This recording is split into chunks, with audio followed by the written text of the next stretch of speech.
welcome to another episode of Get Up 10 Podcast.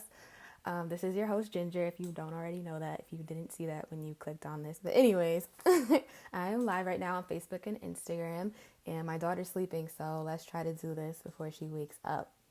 So I just first of all wanted to thank you guys for all the love on last week's episode called Roadkill, which is all about distractions and how to get your life together so that you're not out here running over dead things, running over distractions in your life. So if you didn't listen to that, definitely go back and check it out because I'm also about to add on to it right now and I want you guys to have the full context.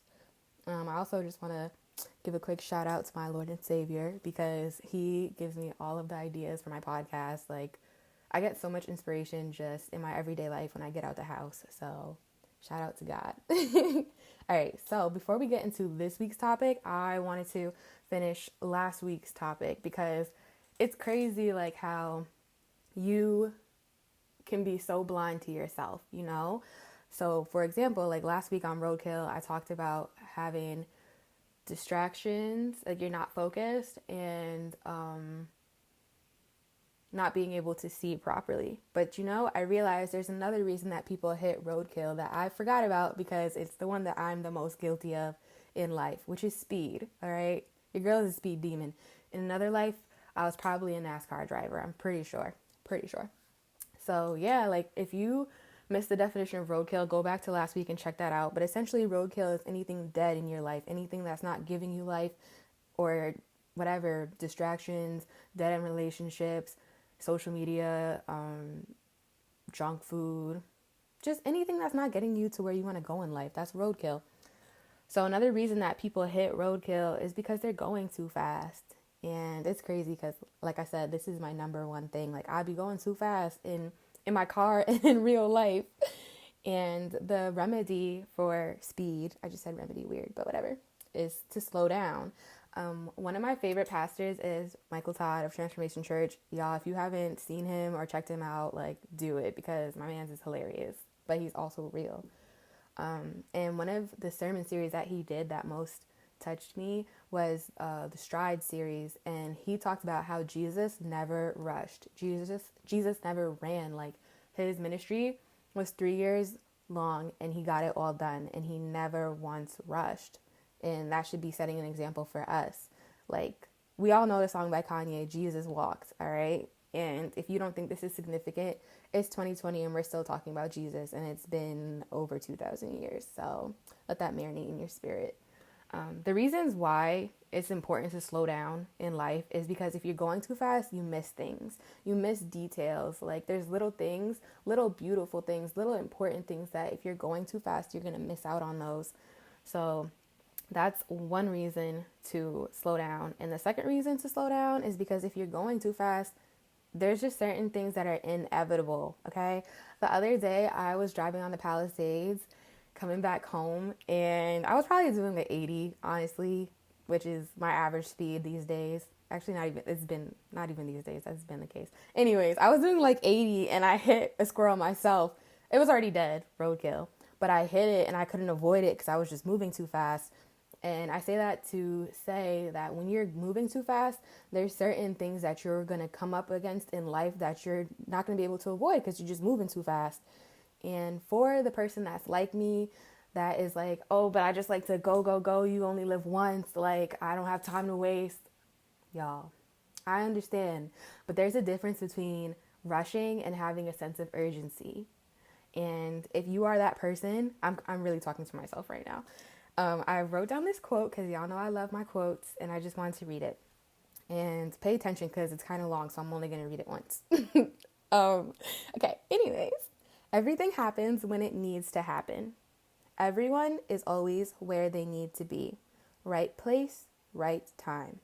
You will never miss out on what's meant for you, even if it has to come to you in a roundabout.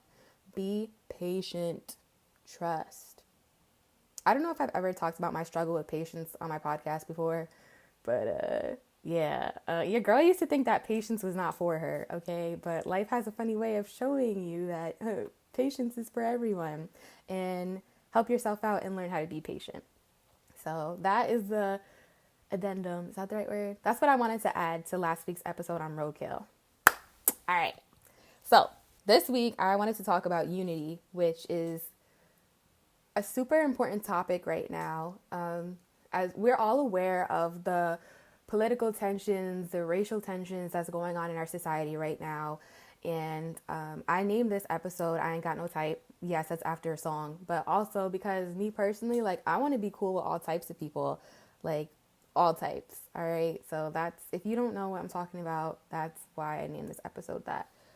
So I wanted to talk about unity because it's super important, and I wanted to give you guys some background on why this is so important to me. Well, first of all, I have always prided myself on valuing diversity. Like, I'm pretty sure that's what I wrote my college entrance essay on. I don't know if it was for the SATs or for another college, whatever. But the point is, diversity is really important to me. Like, I am born and raised in the New York, what is it called? Tri-state area? Whatever. Outside of New York City. I was born in Inglewood. I lived in New York my whole life. I've been around New York City my whole life.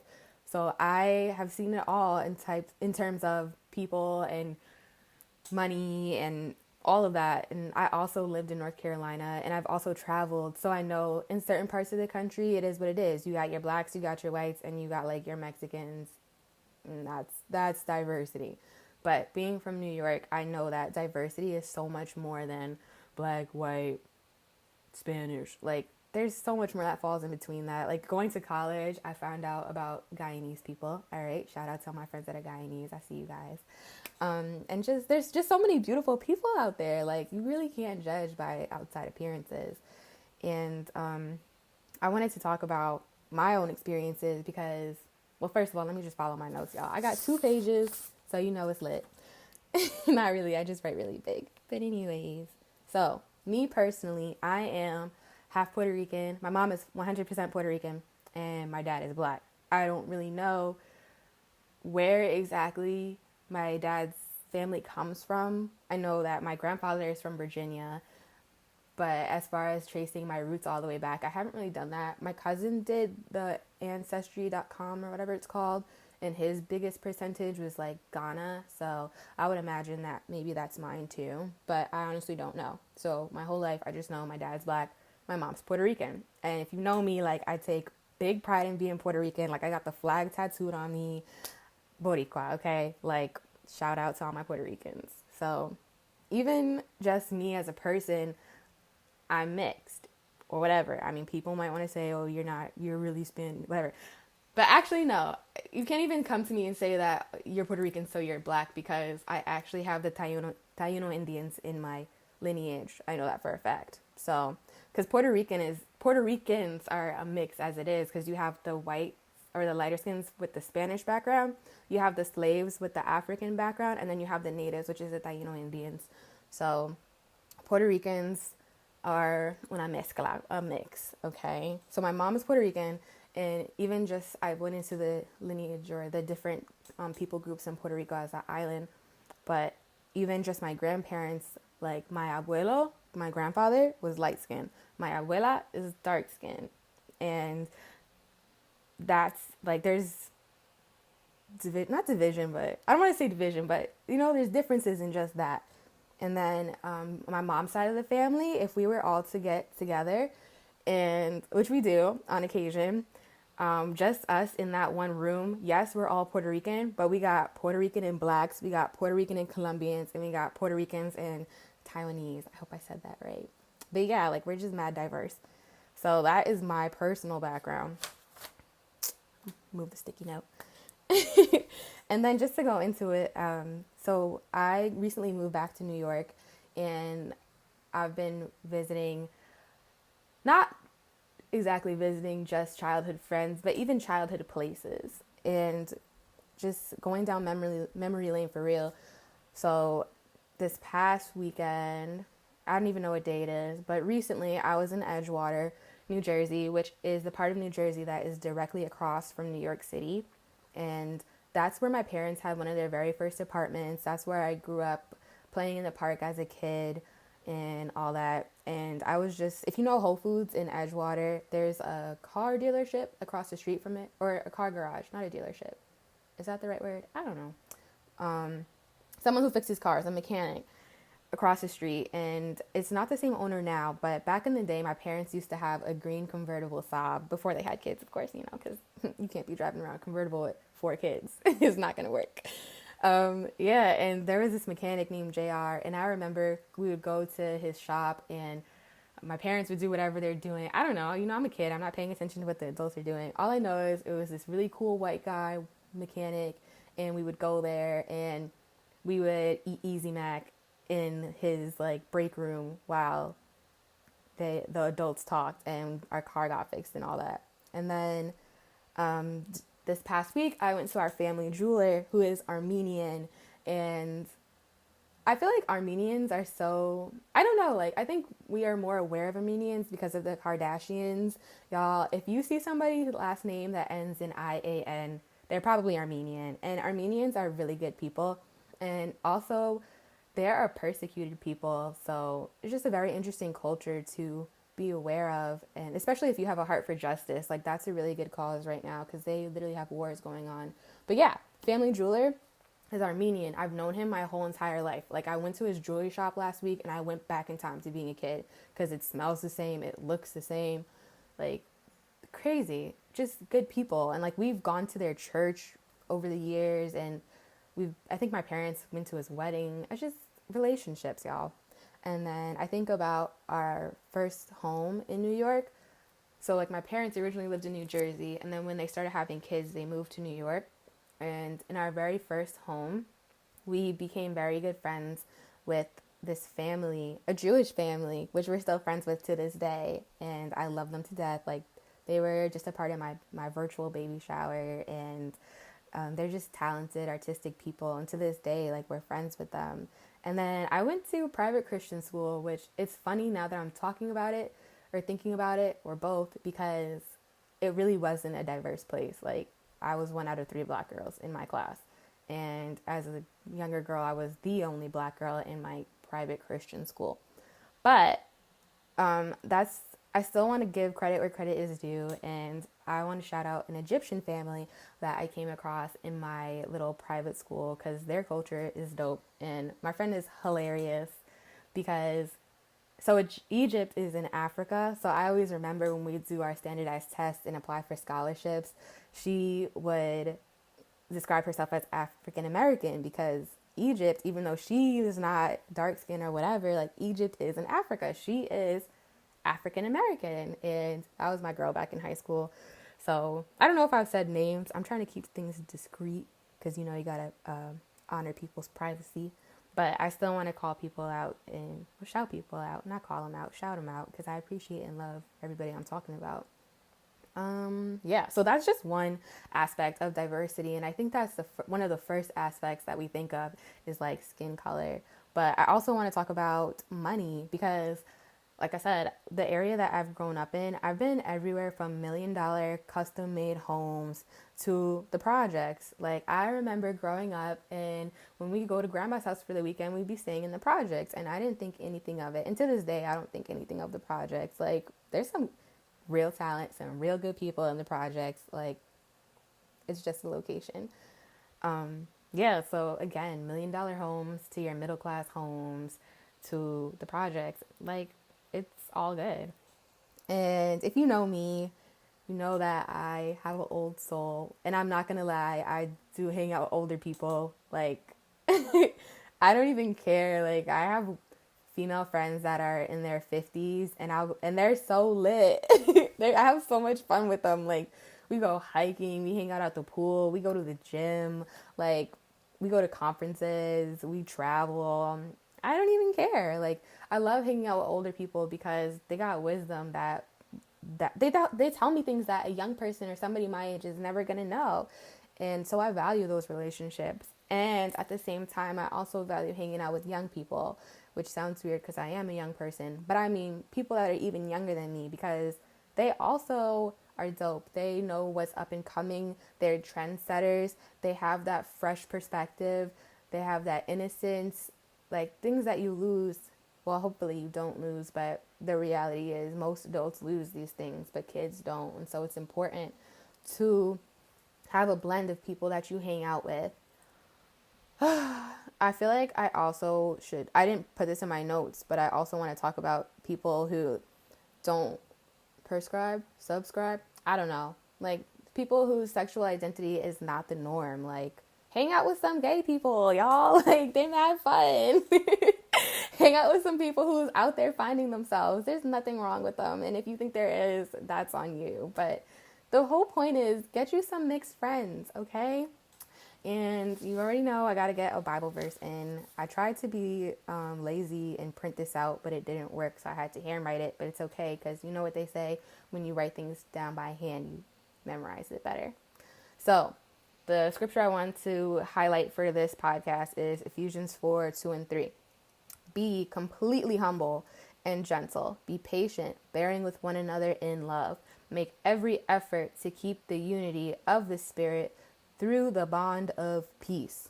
And some keywords I want to touch on in that scripture is be humble, okay? Be humble. That's really the key here. If you're going to hang out with people different from you, be humble. You don't know everything. You're not always right. Stop. Like, all right, take some advice. Be humble and gentle, okay? Don't try to come into places like you are all that in a bag of chips. Like, chill, all right? No, everybody doesn't need you to be big, bad, and bold all the time. So be humble, be gentle, be patient, okay? Because you just need patience to deal with people, all right? You really do. I don't think I need to talk about that too much. I think I talked about patience and the importance of that in the beginning of this podcast a little bit, even though two completely unrelated topics. But y'all, patience is important, especially with people. Everybody wants to be out here, including myself, talking about, oh, I hate people. No, you don't hate people. You just need to be patient, okay? So, yeah, the Bible makes it clear that unity is super important. There's also the scripture that talks about one body, many parts, and how even with the physical body, there's so many different body parts, but no body part is more or less important than another. At the end of the day, to have a optimally functioning body, you need every single part.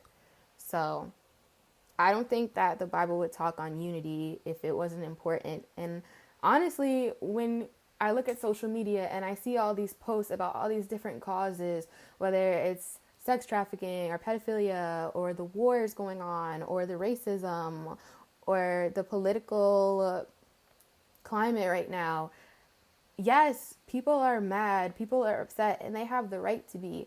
But at the end of the day, it's because what we all really want is peace. We all really want unity. That's the real issue here. And it's important. So before I go, I just wanted to talk to you guys a little bit about why unity and diversity are so important, which I kind of already touched on, but just so I'm being complete here. Unity and diversity, they give you a better perspective. They make you a little bit more well-rounded. Like, for example, I want the opportunity to take kids out the hood and show them the world, because if you've never been anywhere outside of where you know, it makes you limited. You think that, oh, this is what I've seen, so this is how things are. And that's really not the case. And I think about kids in the hood because that's where my heart is at. But in the same way, that could be the kid that grows up in the country and has never been off the farm. Like, it really doesn't matter wherever you're from. If that's the only place that you know, your perspective is limited. And so it's good to get out and see things that's different from yourself, because it's an eye-opener. Like, there's so much out there. The world is such a big place. And that's one of the reasons why I love to travel. I was going to say something else, and now I can't remember it. But yeah, like, you want to be well-rounded, all right? It's not good to be limited and narrow-minded. Like, nobody likes anybody like that, all right? Do yourself a favor and get out. Oh, I just remembered. Also, yes, like, get out and see the world, but don't think that you have to get out and stay out. Like, as much as I love to travel, I love to come back home. Like, I don't like to be away from home for long. Like, I see what I gotta see, I do what I gotta do, and then I come back home. Like, I'm not saying just be out here, go quit your job and go see the world for a year. If that's where your heart is at, cool. But like, no, like, you know, maybe you might just need to walk down your street. I don't know. Just get out the house. Also, when you are value in diversity and unity and all those things, you get opportunities, okay? People will bring opportunities to you that you would have never gotten if you stayed in your own circle. I'm trying to think of one. I have so many opportunities in my life. It's kind of tricky, but I don't know. Just, okay. So, 2019, last year I went to California with my sister and we visited our brother. He was doing his last year of Bible ministry school. I can't say Bible school, it's a ministry school. And we just had such a great time. Like, so it's crazy because a lot of the guys that he went to ministry school out to California to ministry school, I can't talk, but whatever, you get the point. A lot of those guys that he went out there with was actually his friends from high school. And I just remember this one day we went hiking and we went out to eat. And it was like one of the best days of my life. So it was just crazy because, like I said, I'm with my brother and my sister. And then each of my brother's roommates, so 3 other guys, is with their family, their loved ones. And so like one guy had his parents with him. Well, I don't think they went on hike with us, but they were there. And then one of the other guys, his whole family came out, his mom, his siblings. And then one of the other guys had at the time it was his girlfriend, but they're married now. So he is Colombian and she is, I'm not sure. It's either Swedish or Finnish. One of those. Like, she's literally not from America. And they're married now. And it's so dope. But yeah, like just this. Oh, I forgot about the girls. Yeah, so the girls were there with their families too. We were just mobbing, all right? Whole bunch of us, squad, out in the woods, out in the mountains in Cali. And just all ages, like from youth to, like I said, we had people's parents out there. And it was such a dope experience. Like, we went hiking, we had such a great time. And then after that, we went out to eat. And we didn't even have to pay for our food. Like, somebody stepped up and covered the bill. And that's all just to say, like, when you get out of your own circle, your own little bubble, like, there's opportunities and great memories that await you. Also, when you have relationships with people that's different from you, you build bridges, which is good because we need to come together, and you shed light on ignorance. Now, don't get me wrong. There are some people out here that really could care less about diversity and inclusion and people that's different from them. Fine. Leave them alone. Let them be ignorant. Don't even waste your time. All right. We got too much life, too much energy, too much goodness to be wasting it on people that don't value it. But there are people out there that are literally just, they don't know. They really don't know. Like, they'd like to know. They just don't have any way of knowing. And for me, I always think about being a black girl and getting my hair done. And the white person that comes up to me, is that your real hair? How did you do? All those questions. Like, they don't mean no harm. They're not trying to offend me. They literally just don't know. And I have no problem just talking to them and explaining to them, no, this is not my real hair. My real hair is braided, and then these are hooked on, and da da da da da da, and this is how I take care of my hair. Because they literally just don't know. Like, not everybody is trying to come for you. Not everybody is trying to offend you. Some people, they just want to know. And when you are in a good place with yourself, you have no problem educating other people. So it matters. And lastly, the other reason why it's important to put some people around you that's different from yourself is because you might find something you like, all right? If you know me, you know I love food, all right? All types of food, it's all good. Like, we could have McDonald's on Monday. We could have, I don't know what starts with the T because I wanted to do alliteration, on a Tuesday. I'm not even going to try to think about that. Oh, Taco Tuesday, okay? We could have something on a Wednesday, whatever, like Mexican food, Spanish food, Mediterranean food, Indian food, Hawaiian food. I just love it all, okay? And if I was just closed in my own little bubble, I only eat what my mom makes. I only eat what I can buy from the store. You know how much good food I would be missing out on? Like, I love Indian food. I remember I went to Sarah Jake's conference in Denver, Colorado, and she had an Indian food truck, and my man's hooked it up, all right? It was like $5 to give you a big tray with, like, rice, naan, and, like, 3, like, the chicken tikka masala, and then, like, 2 different types of vegetables, and it was so good. I love Indian food. All right. The point is that when you hang out with people that's different from you, you find things that you might like, whether that would be food or sayings or clothes or whatever it might be. So I hope you guys got something from this episode. I'm done. I think my daughter's still sleeping. Oh, don't know what that alarm is for. Sorry about that. Anyways, the point is, find you some friends that's different from you if you don't really already have them. And if you already have them, find some more. Like in this day and age when it seems like everything is trying to come for us, diversity, inclusion, unity, all those buzz terms, unfortunate. I don't know if it's fortunate that those are the buzz terms. All of those things are more important now than ever. And so I just wanted to encourage you guys in that space. Because let me just add this. If you get offended, if you get hurt and you shut down because of all the heaviness that's in the world right now, that doesn't affect anybody but you, okay? You're not hurting anybody but yourself. Stop being so angry. Get out there and spread love and good vibes, all right?